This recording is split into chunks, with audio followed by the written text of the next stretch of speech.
اعوذ باللہ من الشیطان الرجیم بسم اللہ الرحمن الرحیم۔ حضرت خضرمی رضی اللہ تعالی عنہ کا نام عبداللہ تھا۔ نبی کریم صلی اللہ علیہ وسلم نے انہیں بحرین کا والی مقرر کیا تھا۔ یہ نبی کریم صلی اللہ علیہ وسلم کی وفات تک اس عہدے پر فائز رہے۔ حضرت ابوبکر صدیق رضی اللہ تعالی عنہ نے اپنی تمام خلافت کے دوران انہیں اسی عہدے پر برقرار رکھا۔ حضرت عمر فاروق رضی اللہ تعالی عنہ نے بھی انہیں ان کے عہدے پر برقرار رکھا۔ حضرت ابو ہریرہ رضی اللہ تعالی عنہ فرماتے ہیں کہ جب امیر المومنین حضرت ابوبکر صدیق رضی اللہ تعالی عنہ نے بحرین کے مرتدین سے جہاد کرنے کے لیے حضرت خضری رضی اللہ تعالی عنہ کو بھیجا تو ہم لوگوں نے ان کی 3 کرامتیں ایسی دیکھی ہیں کہ میں یہ نہیں کہہ سکتا کہ ان تینوں میں سے کون سی زیادہ تعجب خیز اور حیرت انگیز ہے۔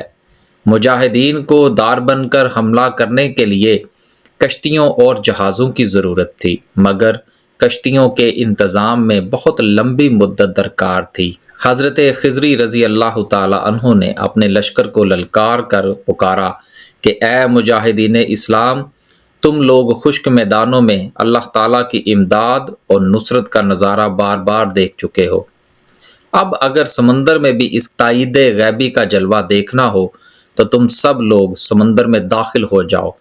آپ نے یہ کہا اور اپنے لشکر سمیت یہ دعا پڑھتے ہوئے سمندر میں داخل ہو گئے۔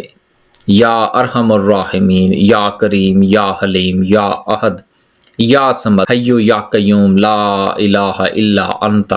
کوئی اونٹ پر سوار تھا، کوئی گھوڑے پر، کوئی گدھے پر اور کوئی خچر پر۔ بہت سے مجاہدین پیدل چل رہے تھے۔ پورا اسلامی لشکر اس طرح آرام اور سکون کے ساتھ چل رہا تھا گویا بھیگے ہوئے ریت پر چل رہا ہے، جس پر چلنا نہایت ہی آسان ہوتا ہے۔ چنانچہ اس کرامت کو دیکھ کر ایک مسلمان مجاہد نے، جس کا نام عزیف بن المنذر تھا، برخاستہ اپنے ان 2 شعروں میں اس کی ایسی منظر کشی کی ہے جو بلا شبہ وجد آفریں ہے۔ کیا تم نے نہیں دیکھا کہ اللہ نے ان مجاہدوں کے لیے اپنے سمندر کو فرما بردار بنا دیا اور کفار پر ایک بہت بڑی مصیبت نازل فرما دی۔ ہم لوگوں نے سمندر کے پھٹ جانے کی دعا مانگی تو اللہ تعالیٰ نے اس سے کئی زیادہ عجیب ہمارے لیے پیش فرما دیا، جو دریا پھاڑنے کے سلسلے میں پہلے لوگوں کے لیے ہوا تھا۔ دوسری کرامت یہ ہے کہ ہم لوگ چٹیل میدان میں، جہاں پانی بالکل نایاب تھا، پیاس کی شدت سے بے تاب ہو گئے اور بہت سے مجاہدین کو اپنی موت کا یقین ہو گیا۔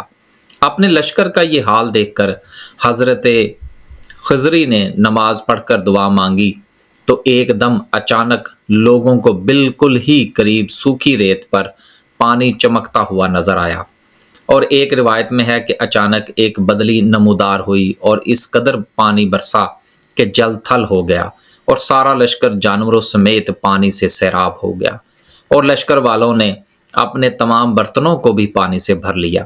تیسری کرامت یہ ہے کہ جب حضرت خضری نے رضی اللہ تعالی عنہ کا وصال ہوا تو ہم لوگوں نے ان کو ریتلی زمین میں دفن کر دیا۔ پھر ہم لوگوں کو خیال آیا کہ کوئی جنگلی جانور آسانی کے ساتھ ان کی لاش کو نکال کر کھا لے گا، لہٰذا ان کو کسی آبادی کے قریب سخت زمین میں دفن کرنا چاہیے۔ چنانچہ ہم لوگوں نے فوراً ہی پلٹ کر ان کی قبر کو کھودا تو ان کی مقدس لاش قبر سے غائب ہو چکی تھی، اور تلاش کے باوجود بھی ہم لوگ ان کو تلاش نہیں کر پائے۔ ماشاءاللہ، سبحان اللہ۔ بے شک تمام صحابہ اور تبع تابعین کی بہت ساری کرامات ہیں جو کہ شاید تاریخ میں درج نہیں ہیں۔ اللہ تعالی ہمیں بھی نیک بنائے اور حضور نبی علیہ الصلوۃ والسلام کے اسوہ حسنہ پر چلنے کی توفیق عطا فرمائے، آمین ثم آمین۔ ایسی مزید ویڈیو دیکھنے اور سننے کے لیے ہمارے چینل کو لائک اور سبسکرائب کریں۔ اللہ حافظ۔